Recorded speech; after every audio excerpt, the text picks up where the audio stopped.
আমাদের সমাজে বহরহ চলে কি চলে না? চলে না? চলে। সম্মানিত হাজিরিন, আল্লাহর দেওয়া সমস্ত কিছুর মধ্যে সন্তুষ্ট চিত্তে থাকতে হবে। আমার আপনার একজন ইমাম আহমদ ইবনে হাম্বলের ব্যাপারে আর একটা ঘটনা রয়েছে। উনি যখন ওনার মার যে সময়টা বিয়ে হলো, ওনার বাবা ওনার মায়ের সাথে যখন বিয়েটা হলো, ওই ওনার বাবা ওনার মায়ের রিকোয়েস্টে, ওনার দাদির রিকোয়েস্টে, ওনার গার্জিয়ানের চাপে পড়ে বিবাহটা করেছিলেন। কিন্তু মেয়েটা ছিল পর্দাশীলা, অনেক শালীন এবং অনেক সুশিক্ষিত, একটা ভালো আলেম ঘরের মেয়ে।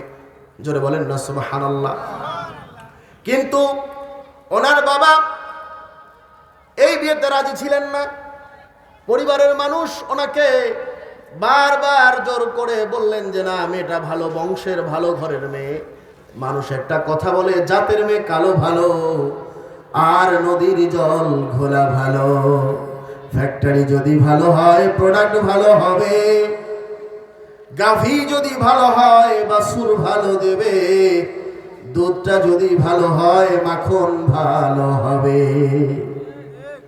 দুধ যদি ঘন না থাকে মাখন যেমন হবে না, ঠিক তেমনি মা যদি ভালো না হয় সন্তান ভালো পাওয়া যাবে না। এই জন্য গ্রামের মানুষ, মুরব্বীরা একটা কথা বলেন যে জাতের মেয়ে কালো ভালো আর নদীর জল ঘোলা ভালো। ইমাম আহমদ ইবনে হাম্বলের বাবা এবং ওনার মায়ের সাথে যখন ওনার বাবার বিয়েটা হলো, হবার পর এই মানুষটা সামান্য সময়, একটা মাত্র রাত, কোন রওয়ায়াত প্রকাশ করে 2 থেকে 3টা দিন ওনার মায়ের সাথে একসাথে থেকেছে। তারপরে মনের দুঃখে কষ্টে, আমি এত সুন্দর সুশ্রী একটা যুবক, সব কিছু ছেড়ে দিয়ে, স্ত্রী সংসার সব ছেড়ে দিয়ে দেশান্তরী হয়ে দেশ ছেড়ে অন্য দেশে চলে গেলেন। 1 দিন নয়, 2 দিন নয়, কম বেশি 18 বছর। কয় বছর? কয় বছর? কম বেশি 18 বছর সময় ওখানে পার হয়ে গেল। 18টা বছর পর এই ইমামের বাবা একদিন রাস্তার পার দিয়ে হেঁটে যায়, দেখে একটা রাস্তার ধারে একটা মেয়ের লাশ পড়া আছে। অনেক মানুষ ভিড় করে নিয়েছে। উনি ওইখানে গেলেন, যে বলছেন ঘটনা কি হয়েছে। তিনি বলছেন, ওই জায়গার স্থানীয় মানুষেরা বলছেন, ও মুসাফির, ও ব্যক্তি, এই জায়গাতে একটা যুবতী মেয়ে আত্মহত্যা করেছে। কেন আত্মহত্যা করেছে, কেন করেছে জিজ্ঞাসা করলে বলছেন, এই মেয়েটা তার স্বামীকে অধিক পরিমাণ ভালোবাসে। হঠাৎ করে তার স্বামী ব্যবসা করার জন্য, বাণিজ্য করার জন্য একটা দেশ থেকে আরেকটা দেশে গিয়েছিল। সেই দেশে গিয়ে আরেকটা বিবাহ করেছে। সেইখানে সে একার মতো একা আছে, এই স্ত্রীর কাছে আর ফিরে আসে নাই।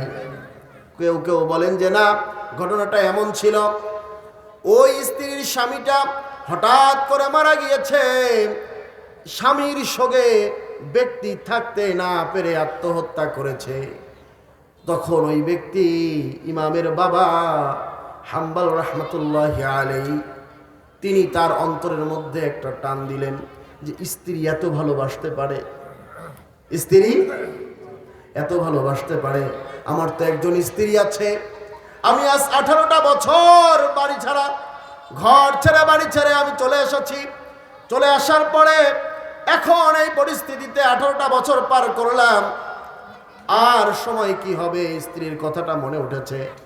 ব্যক্তি এবার ঘরের দিকে ফিরেছে, তার দেশে গেল, তার গ্রামে গেল। গিয়ে হঠাৎ জুমার দিন সে তার মসজিদের সামনে, গ্রামের মসজিদে ঢুকেছে জুমার নামাজ পড়ার জন্য। কিসের জন্য? জুমার নামাজ পড়ার জন্য। এবার দেখেন, জুমার ইমামতির জায়গায় একজন টকবগে যুবক। কেমন যুবক? একজন টকবগে যুবক জুমার খুতবা দিচ্ছে। সে যখন হাদিসের রওয়ায়াত করছে, যেন মনে হচ্ছে জগৎ বিখ্যাত মুহাদ্দিসুনে আজম। সে যখন কোরআনের রওয়ায়াত করছে মনে হচ্ছে কেমন যেন জগৎ বিখ্যাত একজন মুফাসসির। আবার যখন হাদিস এবং কোরআনকে সামনে রেখে মাসআলাটা বর্ণনা করছে যেন মনে হচ্ছে বর্তমান সময়ের সর্বোচ্চ একজন ফুকাহা।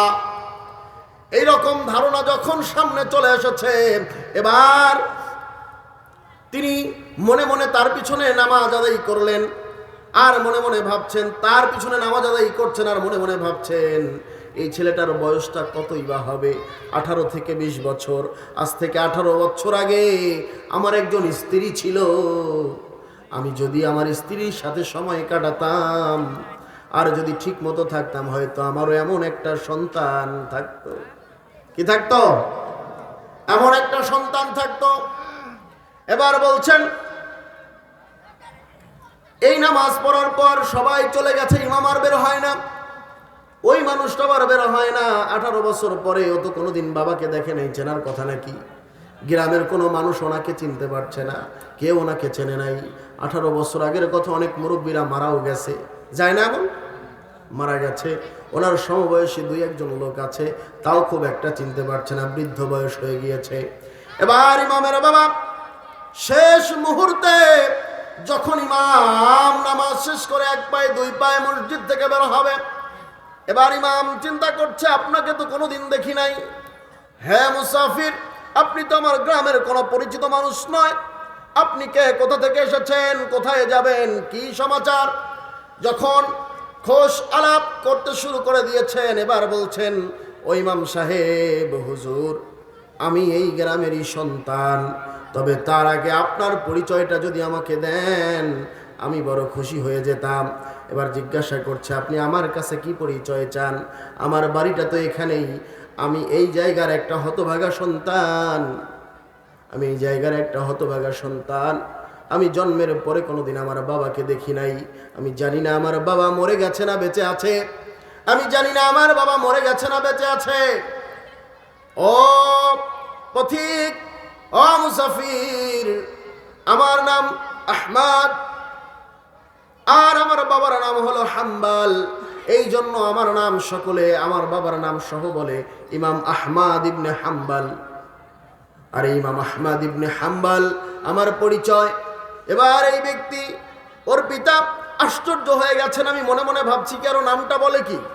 এবার বলছে তোমার দাদার নামটা বলো, তাও মিলে যায়। এবার বলছে তোমার মায়ের নামটা বলো, তাও মিলে যায়। এরপরে ইমাম আহমদ ইবনে হাম্বাল ওনার কাছে আর পরিচয়টা প্রকাশ করেন নাই, না করে বলছে হো হে আলেম মানুষ, হে মসজিদের ইমাম, হে আল্লাহর গোলাম, আপনার কাছে আমার একটা আবদার, আপনার বাড়িতে আমাকে কি একদিন মেহমান রাখা যাবে নাকি? কি বলে?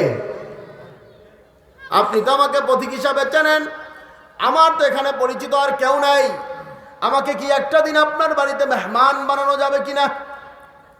এই প্রশ্নটা যখন বলা হলো, বলার পরে ইমাম আহমদ ইবনে হাম্বল রাহমাতুল্লাহি আলাইহি ডাক দিয়ে বলেন অবশ্যই, কেন নয়, তবে আমার মা আছে, আমার মায়ের অনুমতি ছাড়া আমি কোনো মানুষকে আমার বাড়ি ঢুকতে দেই না। বাড়ির সামনে গিয়ে সালাম দিলেন, আসসালামু আলাইকা ইয়া আম্মি। তার মাকে যখন তিনি সালাম দিলেন, তার মা সালামের জবাবটা দিয়ে বললেন আমার সন্তান ভিতরে আসো। ভিতরে গেলেন, মায়ের সাথে আলাপ করলেন, ব্যক্তির নাম পরিচয় শুনলেন।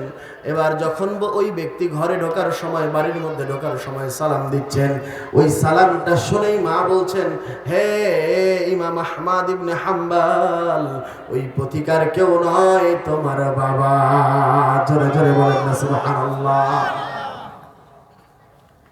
স্ত্রীরা স্বামীদেরকে এমন ভাবে চেনে, কণ্ঠ শুনলেই বলে দিতে পারে যে তার পতি এসেছে, তার স্বামী এসেছে, ঠিক কিনা? এই জন্য আল্লাহর পক্ষ থেকে আমরা যে স্ত্রী পেয়েছি, যাকে পেয়েছি তাকে নিয়ে সন্তুষ্ট থাকতে হবে, এদিক সেদিকে নজর দেওয়া যাবে না। একথাই বলছিলাম, আল্লাহর দেওয়া সমস্ত বিষয়ের মধ্যে সন্তুষ্টি আছে। এবং আহমদ ইবনে হাম্বলের বাবা এবার আল্লাহর কাছে শুকরিয়া করছেন যে আমি মসজিদে বসে যা ভেবেছি আল্লাহ আমাকে তাই দিয়ে রেখেছেন। স্ত্রীকে জিজ্ঞাসা করলেন কিভাবে সম্ভব? বললেন, আপনি আমার কাছে যে 2-1টা দিন ছিলেন, তার মধ্যেই আল্লাহ পাক আপনার ঔরসে আমার গর্ভে সন্তান দিয়েছেন। আর এই সন্তানকে আমি আমার পেটে পাথর বেঁধে কর্ম করে কষ্ট করে খাইয়ে পড়িয়ে মানুষ করেছি। আর এই সন্তান আজ জগতে বিখ্যাত ফুকাহা। আমাদের আপনাদের ঘরের সন্তানকে যদি এমন ভাবে আমরা শিক্ষা দিতাম, আমার আপনার ঘরের সন্তানও এমন হতো। কি বলেন, হতো না? আজকে আমরা তো সেই জেনারেলের পাগল হয়ে গিয়েছি। ভাই খারাপ বলছি না, খারাপ বলছি না। এখানে কলিমুদ্দিন সাহেব হুজুর রহমাতুল্লাহি আলাইহির নামের উপরে তার মাজারের পাশেই কলিমুদ্দিন শাহ কওমি মাদ্রাসা, হাফেজিয়া মাদ্রাসা আছে না? সিদ্দিকিয়া মাদ্রাসা না আপনাদের? এই মাদ্রাসায় এই গ্রামের কতজন যুবক ছেলেরা পড়ে? আপনাদের এই গ্রামের কয়জন ছেলেরা এই মাদ্রাসাতে লেখাপড়া করে?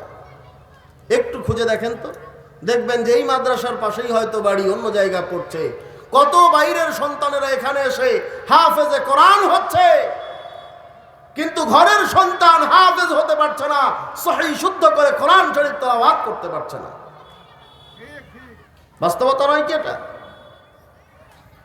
সম্মানিত হাজিরিন, আজকে বাংলার একটা, আমার কাছে কেন যেন মনে হয় আমরা গর্বিত। বাংলার আনাচে কানাচে চতুর জায়গাতে আলহামদুলিল্লাহ এখন কওমি মাদ্রাসা হোক, দিনিয়া মাদ্রাসা হোক, আলিয়া মাদ্রাসা হোক, সহিহ শুদ্ধ কোরআন শিক্ষার সেন্টার তৈরি হয়েছে। ঠিক কিনা? যারা বলেন, আপনি আমি মসজিদে যাবেন, ইমামরা জানে মসজিদে যাবেন, 40 বছর 50 বছর নামাজ হচ্ছে, নামাজ পড়ছে, মুসল্লিকে জিজ্ঞাসা করবেন সূরাতুল ফাতিহাটা তেলাওয়াত করো তো। দেখবেন আপনার ইমাম সাহেবের সামনে যখন সূরাতুল ফাতিহাটা তেলাওয়াত করবে, সূরাতুল ফাতিহায় 7 আয়াতের মধ্যে কম বেশি 70টা ভুল হবে। কি গো ইমাম সাহেব, হবে না? শুদ্ধ করে কোরআন তেলাওয়াত করতে জানে না। আমাদের বাংলায় কারি নামে খ্যাত হয়েছে, বুঝেন নাই? শুদ্ধ করে কোরআন তেলাওয়াত জানে না, নাম দিয়েছে কারি সাহেব। এখনো আমাদের সমাজে আছে, আমরা তাদেরকে সামনে নিয়ে চলি। এটা আশ্চর্য ব্যাপার। এ সকল তহমত গুলো কিভাবে নিজেদের সাথে এরা এই লকব গুলো লাগিয়ে চলে, ভাবা যায়? আমি আপনাদেরকে আরজ করছি, আপনারা সদা সর্বদা একটা কথা মনে রাখবেন। ইমামকে জিজ্ঞাসা করবেন, ইমাম সাহেবকে জিজ্ঞাসা করবেন যে হুজুর নামাজ ভঙ্গের কারণ কি? সর্বপ্রথম কারণটা হলো নামাজে অশুদ্ধ পড়া। আমার বক্তব্যের ছাত্রদেরকে জিজ্ঞাসা করেন, ওকে ও এক সর্বপ্রথম বলবে, বড় সু দিয়ে বলবে যে নামাজে অশুদ্ধ পড়া। সর্বপ্রথম কারণ হলো নামাজে অশুদ্ধ পড়া। আমি আমাদের এই সকল এলাকার সমস্ত ইমামদেরকে বলছি, আপনারা অনেকেই জানেন যে 7টা দক্ষিণপাড়া জামে মসজিদে গত 2 বছর যাবত এই বয়স্ক মানুষদের কোরআন শরীফের শিক্ষা দেওয়া হয়। আপনারা হয়তো লাইভেও দেখেছেন অনেকেই। এটার একটাই মাত্র উদ্দেশ্য, একটাই মাত্র কারণ, যেন মুসল্লিরা ইমামের বিরুদ্ধে কাল হাসরের মহামাঠ মহাময়দানে এই অভিযোগ করতে না পারে